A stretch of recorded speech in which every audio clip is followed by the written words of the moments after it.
السلام علیکم ورحمۃ اللہ وبرکاتہ۔ ان الحمد للہ نحمده ونستعینه ونستغفره ونعوذ باللہ من شرور انفسنا وسیئات اعمالنا من يهده اللہ فلا مضل له ومن يضلله فلا هادی له واشهد ان لا الہ الا اللہ وحدہ لا شریک له واشهد ان محمدا عبده ورسوله اما بعد فاعوذ باللہ من الشیطان الرجیم بسم اللہ الرحمن الرحیم یا ایہا الذین آمنوا اتقوا اللہ حق تقاتہ ولا تموتن الا وانتم مسلمون یا ایہا الناس اتقوا ربکم الذی خلقکم من نفس واحدہ وخلق منها زوجها وبث منہما رجالا کثیرا ونساء واتقوا اللہ الذی تساءلون به والارحام ان اللہ کان علیکم رقیبا یا ایہا الذین آمنوا اتقوا اللہ وقولوا قولا سدیدا یصلح لکم اعمالکم ویغفر لکم ذنوبکم ومن یطع اللہ ورسولہ فقد فاز فوزا عظیما اما بعد فإن خیر الحدیث کتاب اللہ وخیر الہدی ہدی محمد صلی اللہ علیہ وسلم وشر الامور محدثاتها وکل محدثۃ بدعہ وکل بدعۃ ضلالہ وکل ضلالۃ فی النار۔ اعوذ باللہ السمیع العلیم من الشیطان الرجیم بسم اللہ الرحمن الرحیم قاف والقرآن المجید بل عجبوا ان جاءهم منذر منهم فقال الكافرون هذا شيء عجيب أإذا متنا وكنا ترابا ذلك رجع بعيد قد علمنا ما تنقص الأرض منهم وعندنا كتاب حفيظ بل كذبوا بالحق لما جاءهم فهم في أمر مريج أفلم ينظروا إلى السماء فوقهم كيف بنيناها وزيناها وما لها من فروج والأرض مددناها وألقينا فيها رواسي وأنبتنا فيها من كل زوج بهيج تبصرة وذكرى لكل عبد منيب ونزلنا من السماء ماء مباركا فأنبتنا به جنات وحب الحصيد والنخل باسقات لها طلع نضيد رزقا للعباد وأحيينا به بلدة ميتا كذلك الخروج كذبت قبلهم قوم نوح وأصحاب الرس وثمود وعاد وفرعون وإخوان لوط وأصحاب الأيكة وقوم تبع كل كذب الرسل فحق وعيد أفعينا بالخلق الأول بل هم في لبس من خلق جديد وقال تبارك وتعالى إنا جعلنا ما على الأرض زينة لها لنبلوهم أيهم أحسن عملا۔ حاضرین جمعہ، دوستوں اور بزرگوں، پردہ نشین ماں اور بہنوں، ہر قسم کی تعریف و توصیف، بڑائی و بزرگی اس پروردگار کے لیے ہی لائق و سزاوار ہے جو سارے جہانوں کا اکیلا پالنہار ہے۔ درود و سلام نازل ہو جیو اللہ رب العالمین کے بھیجے ہوئے سارے نبیوں پر، خاص کر ہمارے آخری نبی حضرت محمد مصطفیٰ صلی اللہ علیہ وآلہ وسلم پر، جنہوں نے اس دین اسلام کو دنیا کے کونے کونے تک پھیلانے کے لیے بہت ساری مصیبتوں اور مشقتوں کا سامنا کیا۔ محترم بھائیوں، دنیا کے اندر رہنے والوں میں دنیا نے اپنے ظاہری چمکدار چہرے سے بہت سارے لوگوں کو گمراہ کر دیا ہے، دھوکہ دیا ہے، اور لوگوں کی اکثریت دنیا کی ظاہری چمک دمک کو دیکھ کر دھوکہ کھا گئی ہے، اور وہ یہ سمجھ رہے ہیں کہ یہ دنیا ابدی ہے۔ انہوں نے یہ خیال کر لیا ہے اور ساری امیدیں اسی دنیا سے انہوں نے جوڑ رکھا ہے، اور روح کو بھی اسی دنیا سے باندھ لیا ہے میرے بھائیوں۔ اور وہ یہ سمجھ رہا ہے کہ اس طرح ساری امیدیں دنیا سے باندھنے پر نہ مجھے خسارہ ہوا ہے نہ ہوگا، ایسا سمجھ کر کے انسان دنیا سے دھوکے کے اندر ہے، دنیا کے تعلق سے دھوکے کے اندر ہے، جبکہ حقیقت یہ ہے کہ اس دنیا کی محبت کی وجہ سے بہت سارے لوگوں نے انبیاء کو جھٹلایا، انبیاء کی دعوت کو جھٹلایا، نیک کاموں کو، نیک باتوں کو جھٹلا دیا، صرف اور صرف وجہ یہی دنیا تھی، دنیا کی محبت تھی۔ اس وجہ سے وہ حق سے بھی دور رہے، رکے تو دنیا میں نہیں چلے گئے، لیکن جب تک تھے ایسا تھے کہ ہمیشہ یہاں رہیں گے۔ انہوں نے کام بھی ویسے کیے کہ ہمیشہ رہنے کے لیے انہوں نے مضبوط ترین گھر بنا لیے، لمبی چوڑی آسائشیں ان کی تھیں، لیکن دنیا نے دیکھا کہ وہ نہیں رہے۔ میرے بھائیوں، یہی حقیقت ہے۔ قرآن کہتا ہے بار بار، دنیا یہ دل لگانے کی جگہ نہیں ہے، یہ آزمائش ہے، سب کے لیے آزمائش ہے، کافروں کے لیے بھی، مسلمانوں کے لیے بھی۔ اِنَّا جَعَلْنَا مَا عَلَى الْأَرْضِ زِينَةً لَهَا لِنَبْلُوَهُمْ، ہم نے جو کچھ زمین میں اچھائیاں رکھی ہے، یہ دنیا کے اندر جو بھی اچھائیاں ہیں سب آزمانے کے لیے ہم نے رکھا ہے۔ یہ ہمیشہ کے لیے نہیں ہے، یہ عارضی ہے، یہ ٹیمپرری ہے، یہ مستقل رہنے کے لیے نہیں ہے، بلکہ دنیا کے اندر ہمارے آنے کا مقصد اللہ کی بندگی ہے۔ اللہ کی بندگی کے ذریعے آخرت کی تیاری اگر کوئی کرتا ہے تو حقیقت میں دنیا سے فائدہ اٹھانے والا ہے۔ دنیا میں اللہ نے اس لیے نہیں بھیجا کہ دنیا میں الجھ کر کے رہو، اس لیے بھیجا کہ آخرت کی تیاری کرو، اور آخرت کی تیاری اللہ کی عبادت سے ہوتی ہے، اور اسی مقصد کے لیے اللہ رب العالمین نے ہمیں پیدا کیا۔ یوں تو دنیا کے تعلق سے قرآن حدیث کے اندر بہت ساری باتیں آئی ہیں۔ دنیا کی حقیقت پر 3-4 باتیں ہم معلوم کریں۔ دنیا کی حقیقت کیا ہے؟ تو دنیا کی حقیقت یہ ہے کہ وہ کھیل تماشا ہے، یہی حقیقت ہے، اور اس کے علاوہ کچھ نہیں ہے۔ اللہ رب العالمین نے فرمایا اعلموا انما الحیات الدنیا لہو ولعب وزینۃ وتفاخر بینکم وتکاثر فی الاموال والاولاد، جان لو دنیا کی زندگی کھیل تماشا ہے اور زینت ہے، خوبصورتی ہے، وتفاخر بینکم، آپس میں ایک دوسرے پر فخر کرنا ہے، اونچا دکھانا ہے، وتکاثر فی الاموال والاولاد، مال میں اولاد میں زیادتی پر فخر کرنا ہے، بس اتنا ہی دنیا کی زندگی ہے۔ اس کے بعد کی جو زندگی ہے وہ ہمیشہ ہمیشہ کی زندگی ہے۔ قرآن کہتا ہے کہ دنیا کی زندگی کھیل تماشا ہے۔ بچہ کب تک کھیلے گا؟ باہر جا کر کھیلنے کے لیے جاتا ہے، کب تک کھیلے گا؟ جو کھیل کر کے آتا ہے تھکان واپس آتی ہے، کوئی اس کا کھیل اس کے ساتھ نہیں آتا۔ بس یہی دنیا ہے، جتنے بھی سال رہیں یہیں پر ہے، تھکان پریشانی، اس کے بعد نکل کر کے چلا جانا ہے، یہ حقیقت ہے۔ اور دوسری حقیقت میں پروردگار نے مثال بیان فرمائی، کمثل غیث اعجب الکفار نباتہ ثم یہیج فتراہ مصفرا ثم یکون حطاما، بس اس بارش کے جیسی ہے دنیا کی مثال، جو بارش کافی انتظار کے بعد آتی ہے۔ کسان لوگ زمین میں بیج بو کر انتظار کر رہے ہوتے ہیں، بارش نہیں پڑتی، اچانک پڑتی ہے۔ جیسے ہی بارش پڑتی ہے سارے کسان خوش ہو جاتے ہیں کہ بارش ہو گئی، اب پھل پیداوار ہونے والی ہے، اور اس بارش کی وجہ سے پیداوار بھی اگتا ہے، کھیتی ہری بھری بھی ہوتی ہے۔ پھر تم دیکھنے والے تم دیکھتے ہو کہ وہ کھیتی جو ہری بھری تھی پھر پیلی پڑ جاتی ہے، کٹ جاتی ہے، ختم ہو گئی۔ بس دنیا کی زندگی بس اتنا ہی۔ انسان دنیا میں آتا ہے، اس کی عمر شروع ہوتی ہے، جوانی میں تر و تازہ، نرم گرم، خوبصورت رہتا ہے۔ جیسے جیسے جوانی ڈھلنے لگتی ہے، بڑھاپے کے آثار اس کے چہرے پر نظر آتے ہیں، اور طبیعت بدل جاتی ہے، قوتیں، توانائیاں، طاقت سب کمزوری میں بدل جاتا ہے۔ تھوڑی چیز بھی بعد میں اس کے لیے بہت مشکل ہو جاتی ہے، یہاں سے وہاں تک چلنا بھی اس کے لیے مشکل ہو جاتا ہے، 2 قدم چل نہیں سکتا ہے۔ ایسا پہلے تو ایسا تھا کہ 100 کلومیٹر چلا جاتا تھا اور بلا خوف و جھجک نکل کر کے چلا جاتا تھا، بڑے بڑے کام لوہے کے چنے چبا دیتا تھا۔ وہ نرم گرم خوشروبی، یہ سب جوانی کی عمر تھی۔ ویسے ہی جیسے بارش ہونے کے بعد کھیتی ہری بھری لگتی ہے، پھر اس کے بعد زد پڑتی ہے، چورا چورا ہو جاتی ہے، ایسا ہی دنیا کے اندر انسان کا ختم ہو جانا ہے۔ بڑھاپا جب آتا ہے، کوسٹ بوڑھا جب انسان ہو جاتا ہے، پھر اس کے بعد دنیا سے چلا جاتا ہے۔ ہم نظروں کے سامنے ایسے دیکھتے ہیں، کتنے ایسے بھائی ہمارے پیدا ہوئے، جوان ہوئے، ادھیڑ عمر میں آئے، بوڑھے ہو گئے، کھوسٹ بوڑھے ہوئے، زمین میں مٹی میں چلے گئے۔ آنکھوں سے ہم مشاہدہ اس کا کرتے رہتے ہیں۔ پروردگار کہتا ہے کہ یہی حقیقت ہے دنیا کی، یہ مثال کے ذریعے سے سمجھایا، یہی حقیقت ہے دنیا کی، جس کو تم بہت بہت بہت سمجھ رہے ہو، کچھ نہیں ہے میرے بھائیوں۔ اور کہا کہ اللہ تعالیٰ کے نزدیک اس کی حقیقت کیا ہے؟ بے قدر و قیمت ہے اللہ کے پاس، اللہ کے پاس کوئی قدر قیمت نہیں اس کی، بلکہ بے قدر و قیمت ہے۔ بنانے والے نے کہا کہ یہ دھوکے کا سامان ہے، اور یہ کہا کہ اس کی کوئی حقیقت نہیں ہے۔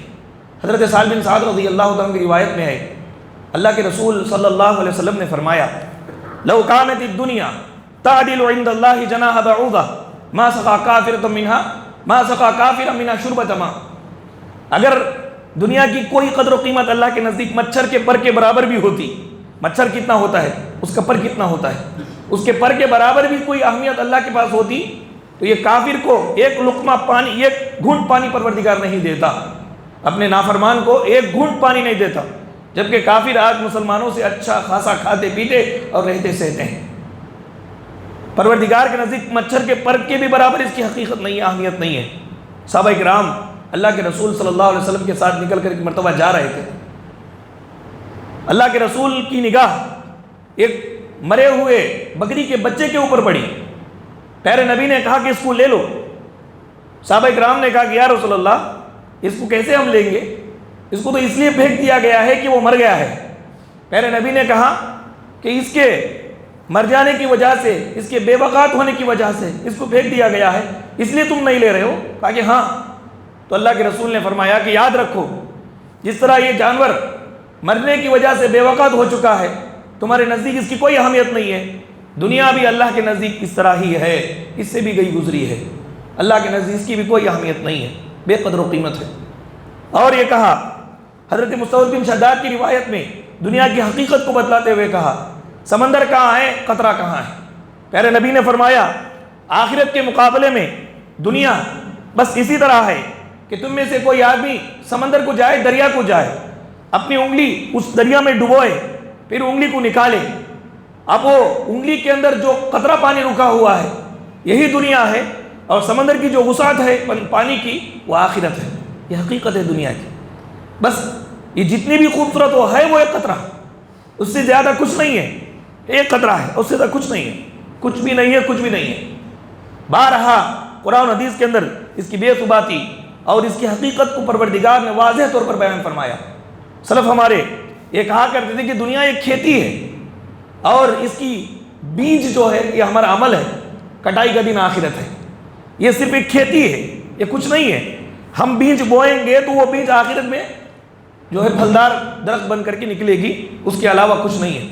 اور کہا کرتے تھے کہ دنیا ایک گھر ہے، اس کے دو دروازے ہیں، ایک دروازے سے انسان جاتا ہے تو دوسرے دروازے سے نکل جاتا ہے، داخل ہونے کا ایک دروازہ، نکلنے کا ایک دروازہ۔ سلف نے یہ بھی کہا کہ دنیا یہ سانپ کے جیسا ہے جو دیکھنے میں خوبصورت، نرم، ملائم رہتا ہے، لیکن جب اس کے سامنے جاتے ہیں، اس کو دوستی کر لیتے تو ڈس دیتا ہے۔ بس یہی معاملہ ہے کہ دیکھنے میں اچھی بھلی، نرم و ملائم، دل کو بہانے والی، لیکن جب اسی کی محبت میں انسان پڑتا ہے تو یہ اسی کو ڈس دیتی ہے۔ ہمیشہ اس سے جس نے بھی محبت کی، دنیا نے اس کو ڈسا، اس کے ساتھ کبھی وفاداری نہیں کی، دنیا اہل دنیا کو کبھی وفاداری نہیں کی۔ یہ حقائق قرآن پاک کے اندر مختلف پیرایوں سے اللہ رب العالمین نے ذکر فرمایا ہے۔ میرے بھائیو، اتنی حقیقت دنیا کی معلوم ہونے کے باوجود اکثر لوگ دنیا کی محبت میں گرفتار رہتے ہیں۔ وہ کون لوگ ہیں؟ کیوں یہ لوگ دنیا کی محبت میں گرفتار ہوتے ہیں؟ ہم میں کا ہر کوئی یہ دیکھ لے کہ دنیا کی محبت میں وہ گرفتار ہے ہی ہمیں۔ قرآن اور حدیث کے اندر 3 ریزن بتائے گئے، یہ 3 ریزن کی وجہ سے انسان دنیا کی محبت میں گرفتار ہو جاتا ہے، دنیا کو بہت کچھ سمجھنے لگتا ہے۔ وہ 3 ریزن کیا ہے؟ پہلا ریزن، ظاہری زینت اور حسن جمال پر فدا ہو جاتا ہے۔ دنیا کا ہر معاملہ، اس کی چیزیں بہت عمدہ نظر آتی ہے، بہت اچھی نظر آتی ہے، بس وہ اچھائی کو دیکھ کر کے انسان جو ہے اس سے محبت کرنے لگتا ہے۔ قرآن مجید میں رب العالمین نے فرمایا، المال والبنون زینت الحیات الدنیا والباقیات الصالحات خیر عند ربک ثوابا وخیر عملا۔ اولاد اور مال یہ دنیا کی زینت ہے، لیکن یاد رکھو باقی رہنے والی جو نیکیاں ہیں وہ تمہارے لیے بہت بہتر ہے۔ انجام کے اعتبار سے آخرت میں، دنیا میں باقی رہنے والی نیکیاں بہتر ہے۔ مال دولت تو یہ دنیا کی اچھائی ہے، دنیا کی زیب و زینت ہے۔ آپ دیکھیں، یا تو انسان مال کی محبت میں رہے گا، اولاد کی محبت میں، جو ہے دنیا کی محبت میں آ کر کے اپنے دین کو، اپنے آخرت کو بلا بیٹھا ہے، فراموش کر بیٹھا ہے۔ یہ پہلی وجہ قرآن نے بتلائی کہ دنیا چونکہ وہ اچھی ہے، ظاہری حسن حسین ہے، خوبصورت ہے، اس وجہ سے انسان اس کے اوپر فریفتہ ہوتا ہے، اس کے اوپر فدا ہو جاتا ہے، اس کی محبت دل میں پال لیتا ہے۔ دوسری وجہ بیان فرمائی گئی، دلی میلان اس کی طرف انسان کا رکھ دیا گیا ہے۔ خود انسان کے دل میں دنیا کی چیزوں کی محبت ڈال دی گئی ہے، اور یہ کہا گیا ہے کہ یہ آزمائش ہے۔ دنیا کی چیزوں کی محبت دل سے تو نکلنے والی نہیں ہے، اس کو بیلنس کرنا ضروری ہے آخرت کو سامنے رکھ کر کے۔ اللہ نے فرمایا زُيِّنَ لِلنَّاسِ حُبُّ الشَّهَوَاتِ مِنَ النِّسَاءِ وَالْبَنِينَ وَالْقَنَاطِرِ الْمُقَنطَرَةِ مِنَ الذَّهَبِ وَالْفِضَّةِ، یعنی لوگوں کے دلوں کے اندر مرغوب کر دی گئی ہے، سجا دی گئی ہے، ڈیکوریٹ کر دیا گیا ہے، لوگوں کے دلوں کو اچھا بنا کر کے پیش کر دیا گیا ہے۔ کون سی چیزیں؟ عورتیں اور بیٹے، سونے چاندی کے جمع کیے خزانے، نشاندار گھوڑے، چوپائے، کھیتیاں، یہ سب ذکر کرنے کے بعد رب العالمین نے فرمایا ذالک متاع الحیات الدنیا، یہ سب دنیا کی زندگی کا ساز و سامان ہے، واللہ عندہ حسن المآب، لیکن پروردگار کے پاس جو ہے وہ بہت بہتر ہے۔ سب دنیا کی چیزیں ہیں، آپ دیکھ لیں ان چیزوں کے اندر انسان گرفتار ہو کر کے آخرت کو بھلا بیٹھا ہے۔ یہ دوسرا ریزن ہے کہ انسان دنیا کے اوپر فریفتہ کیوں ہوتا ہے۔ اور تیسرا ریزن یہ بتلایا گیا کہ انسان عموماً آخرت پر دنیا کو پرائرٹی دیتا ہے، ترجیح دیتا ہے، کیونکہ اب آپ نماز پڑھیں، زکوٰۃ دیں، صدقہ و خیرات کریں، یہاں تو اس کا بدلہ فوری ملنے والا نہیں ہے، تو فوری جو چیز فائدہ جس کے اندر نظر آتا ہے انسان اس کو پرائرٹی دیتا ہے، اس کو ترجیح دیتا ہے۔ اللہ نے فرمایا بل تؤثرون الحیات الدنیا والآخرۃ خیر وابقیٰ، تم تو دنیا کو ترجیح دے رہے ہو، حالانکہ یاد کر لو آخرت تمہارے لیے بہت بہتر ہے، بہت باقی رہنے والی ہے، یہ دنیا ختم ہونے والی ہے۔ لیکن انسان اللہ کی بات کو چھوڑ کر کے دنیا ہی کو اہم سمجھتا ہے، باقی رہنے والی سمجھ کر کے ہر کام ہر مقصد دنیا ہی کے لیے رکھتا ہے۔ یہ تین ریزن بتلائے گئے، پروردگار نے یہ تین ریزن بتلائے کہ میں نے آزمائش کے لیے دنیا کو ظاہری خوبصورت بنایا، یہ خوبصورتی میں پھنس جاتا ہے، اور یہ کہ دلی میلان میں نے دنیا کی طرف اس کا کر دیا، تو دلی میلان چونکہ اس کی طرف ہوتا ہے اس لیے انسان دنیا سے محبت کرتا ہے۔ پیارے رسول نے فرمایا انسان بوڑھا ہو جاتا ہے، 2 دن میں اب اس کی موت ہے، لیکن اس کا دل 2 چیزوں میں جوان رہتا ہے۔ 2 چیزیں کون سی؟ مال کی محبت میں اور عمر کی محبت میں، اور میں جیوں گا، لمبے چوڑے منصوبے بناتا ہے، 2 دن کے بعد اس کی ڈیتھ ہونے والی ہے، 2 روز میں مر رہا ہے، لیکن سالوں کے منصوبے بناتا ہے کہ یہ پیسے میں رکھ رہا ہوں اس لیے کہ فلاں سال ایسا کروں گا۔ یہ دلی میلان ہے جو انسان کے دل کے اندر اللہ نے رکھ دیا ہے۔ اور تیسرا ہے کہ وہ دنیا کو ترجیح دیتا ہے آخرت کے مقابلے میں۔ میرے بھائیوں، ہم کیسے پہچانیں کہ دنیا سے ہم محبت کر رہے ہیں یا نہیں؟ تو اس کے بھی میرے بھائیوں 4 وجوہات ہیں، 4 چیزیں ہیں، یہ ہم اپنے دل کے اندر لاگو کر کے دیکھ لیں یہ ان چیزوں کے اندر ہم ہیں یا نہیں۔ اگر ہیں تو دنیا کی محبت میں ہم گرفتار ہیں۔ 4 چیزیں۔ پہلی چیز ہم دیکھیں کہ دنیا کے اندر ہمارا خوب انہماک ہے یا نہیں۔ دنیا کے اندر خوب انہماک، دنیا میں خوب مشغول ہو جانا، یہ دنیا کی محبت کی دلیل ہے۔ ابی بن کعب رضی اللہ تعالیٰ عنہ فرماتے ہیں کہ لوگ ہمیشہ طلب دنیا میں مختلف طریقوں سے مگن رہیں گے، کاروبار میں، نوکری میں، شہرت میں۔ آج کل تو موبائل کا استعمال ہے، یہ سیاست ہے، یہ فلاں ہے، یہ فلاں میدان، انسان کو فرصت ہی نہیں ہے۔ تو یہ دیکھ لے کہ دنیا میں خوب منہمک ہو چکا ہے، ہر چیز میں دنیا کے اندر آگے بڑھ رہا ہے۔ اس کا مطلب یہ ہے کہ وہ دنیا کی محبت میں گرفتار ہے، یعنی اس کو آخرت بنانے کے لیے، آخرت سنوارنے کے لیے کچھ دیر اللہ تعالیٰ کے ذکر کرنے کے لیے وقت ہی نہیں ہے، بلکہ وہ دنیا کے اندر منہمک ہو چکا ہے۔ ایک کام ختم کرتا ہے، دوسرا کام شروع کر رہا ہے، تیسرا کام شروع کر رہا ہے، بس اسی میں لگا ہوا ہے۔ وہ چیک کر لے کہ دنیا کی محبت میں گرفتار ہے، کیونکہ وہ قبر اور آخرت کا کوئی سوچتا ہی نہیں ہے۔ اور دوسری وجہ، آخرت کے عمل سے دنیا کو اگر کوئی طلب کر رہا ہو تو یہ بھی دنیا کی محبت میں گرفتار ہے، اور یہ دنیا کی بدترین رغبت ہے، دنیا کی محبت کی بدترین محبت ہے یہ کہ انسان آخرت کے بدلے میں دنیا کو طلب کرے، کام آخرت کا کرے، لیکن دل کے اندر نیت دنیا طلبی ہو کہ دنیا کے کچھ مال و دولت، شہرت، مقام، مرتبہ پائے، لیکن یوز کیا کر رہا ہے؟ وہ آخرت کے اعمال کو یوز کر رہا ہے۔ کوئی کسی نے داڑھی رکھ لیا، کسی نے اونچا جبہ پہن لیا، کسی نے اپنے آپ کو نمازی بتایا، کوئی تقویٰ اور طہارت کی لمبی چوڑی باتیں کرتا ہے، لیکن وہ صرف اس لیے کرتا ہے کہ لوگوں کی نگاہ میں یہ سمجھا جاؤں کہ بہت متقی ہے، پرہیزگار ہے، اور لوگ اس کو خوب نوازیں، عزت دیں، شہرت دیں، مقام دیں، مرتبہ دیں۔ اس لیے وہ دنیا کو طلب کر رہا ہے آخرت کے اعمال کو برت کر کے۔ وہ دیکھ لے، یہ تو نظر آنے والی چیز نہیں ہے، انسان کا دل بولتا ہے یہ کیوں کر رہا ہے، وہ خود دیکھ لے کہ اعمال آخرت اگر وہ دنیا کے خاطر کر رہا ہے تو پھر وہ دنیا کی محبت میں گرفتار ہے. یہ دوسری وجہ ہے. قاضی فضیل بن ایاض کہتے ہیں کہ میں طبلہ اور بانسری بجا کر کے کچھ دنیا کا کھا لوں یہ بہتر ہے اس بات سے کہ میں آخرت کے اعمال کو دکھا کر کے دنیا طلب کروں. میں طبلہ بجا کر کے بانسری بجا کر کے کچھ میں کما کر کے کھا لوں گا، یہ مجھے میرے نزدیک بہتر ہے، بلکہ آخرت کے اعمال کو دکھا کر کے میں دنیا طلب کروں یہ مجھے ذرا بھی پسند نہیں ہے. اور تیسری وجہ یا تیسری چیز جو یہ چیک کرے کہ دنیا کی محبت اس کے اندر آئی ہے یا نہیں، یہ آسائش اور عیش پرستی کی زندگی. عیش پرستی کی زندگی کی اگر لت کسی کو لگ گئی کہ صرف وہ عیش و عشرت کے ساتھ رہنا چاہتا ہے، ذرا برابر بھی قربانی چاہتا نہیں ہے، قربانی کرتا نہیں ہے، سارے دین کو دین کے معاملات کو دنیا کے معاملات کو اپنے حساب سے جوڑ لیا ہے. فجر کی نماز نہیں پڑھے گا، اٹھے گا 8 بجے، پروردگار کے پاس یہ عذر ظاہر کرے گا کہ جب میں نماز کو اٹھتا ہوں تو سردی ہو جاتا ہے، زکام ہو جاتا ہے، فلا ہو جاتا ہے، دن بھر بہت سر درد رہتا ہے، اس لیے میں 8 بجے تک سوتا ہوں. خود اپنے طور پر بہت سارے اصول بنا لے اور عیش پرستی کی زندگی گزارنے لگے، رب کے قانون پر عمل نہ کرے. یہ دنیا پرستی ہے، یہ دنیا کی محبت دل کے اندر آنا ہے. میرے بھائیوں، رسول اللہ صلی اللہ علیہ وسلم نے ہمیں نصیحت فرمایا آسائش پسند سے بچو، عیش اور عشرت کی زندگی گزارنے سے بچو. اللہ کے نیک بندے نعمت کوش نہیں رہتے. نعمت کوش یعنی نعمتوں کے اندر بس اسی فکر میں نہیں رہتے کہ کس طرح سے آرام گتی ملے، آسائش ملے. اللہ کے بندے ایسے نہیں رہتے، بلکہ جفا کش بنو، محنتی بنو، محنت کرو اپنی دنیا کے لیے اور اپنے آخرت کے لیے. یہ رسول اللہ صلی اللہ علیہ وسلم نے ہمیں نصیحت فرمائی. اور چوتھی بات کہ دنیا کی محبت میں اگر ہم گرفتار ہیں یا نہیں یہ دیکھنا ہو تو ہم یہ دیکھ لیں کہ مال کی محبت اور عہدہ اور شرف کی محبت ہمارے دل میں ہے یا نہیں.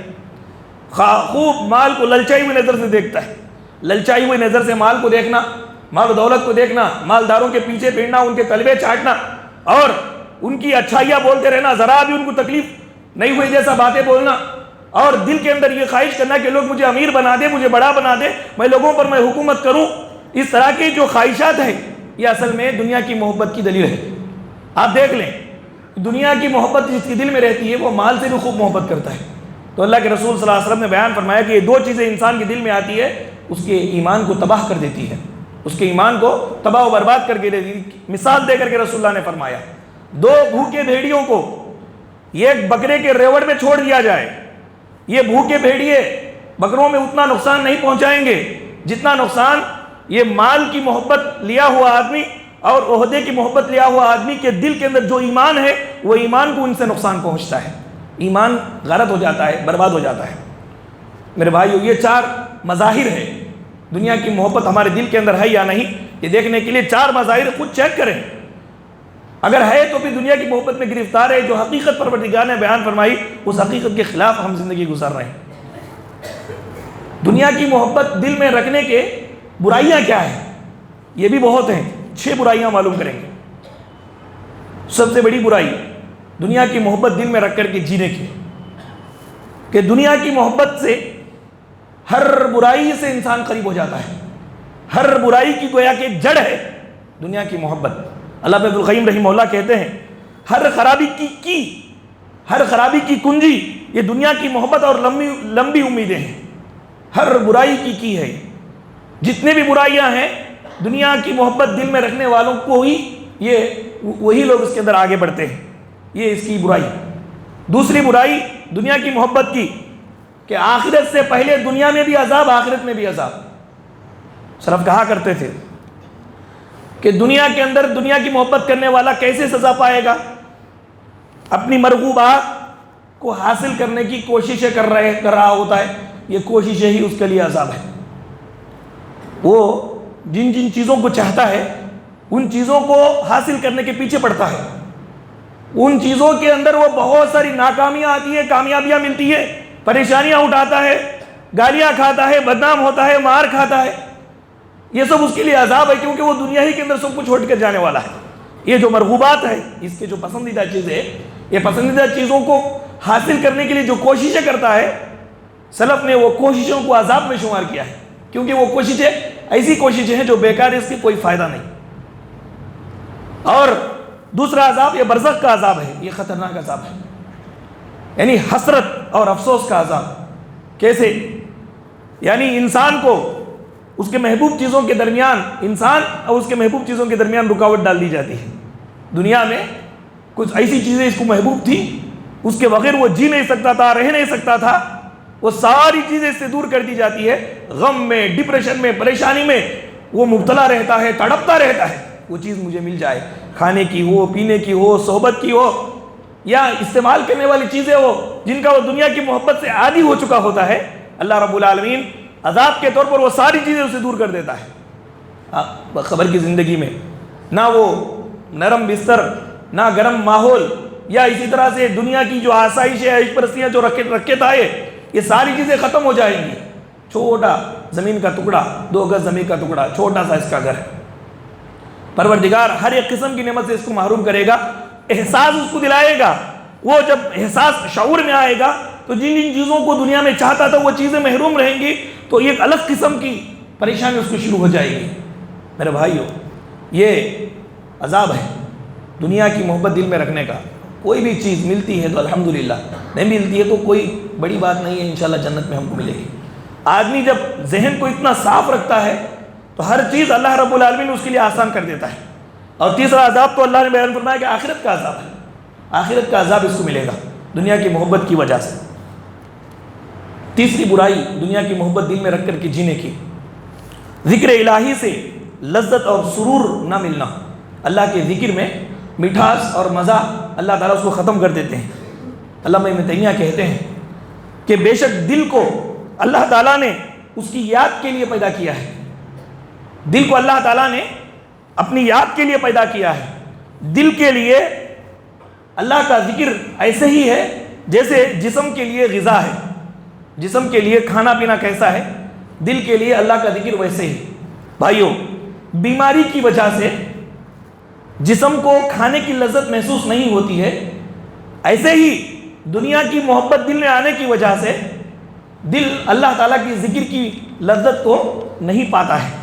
اللہ کی ذکر کی جو لذت ہے وہ اس دل کو محسوس نہیں ہوتی جس دل کے اندر دنیا کی محبت ہو۔ ویسے ہی جیسے بیمار جسم مزہ نہیں حاصل کر سکتا، ویسے ہی بیمار دل یعنی دنیا کی محبت میں گرفتار دل اللہ کے ذکر سے مزہ حاصل نہیں کر سکتا، جبکہ اللہ نے وہ دل کو اس کی ہی ذکر کے لیے پیدا کیا ہے۔ میرے بھائیو، چوتھا نقصان دنیا کی محبت دل میں رکھ کر کے جینے کا، دائمی پریشانی، فقر و فاقہ۔ دائمی پریشانی، ہمیشہ پریشان، جینے کے بعد یعنی بڑا ہونے کے بعد سے لے کر کے مرتے دم تک، جب تک اس کے دل میں دنیا کی محبت رہے گی پریشانیوں میں رہے گا، فقر و فاقہ میں رہے گا۔ انس بن مالک رضی اللہ تعالیٰ عنہ کی روایت میں ہے، اللہ کے رسول صلی اللہ علیہ وسلم نے فرمایا، جس بندے یا بندی کا مقصود زندگی، جس کی زندگی کا مقصد آخرت ہو، اللہ رب العالمین اس کے دل کو بے نیاز کر دیتا ہے، دنیا اس کے پیروں تلے آ جاتی ہے۔ دنیا کا مال و دولت جو اس کے نصیب میں تھا اس کے پیروں تلے آ جاتا ہے، بے نیازی اللہ تعالیٰ اس کو رکھ دیتا ہے۔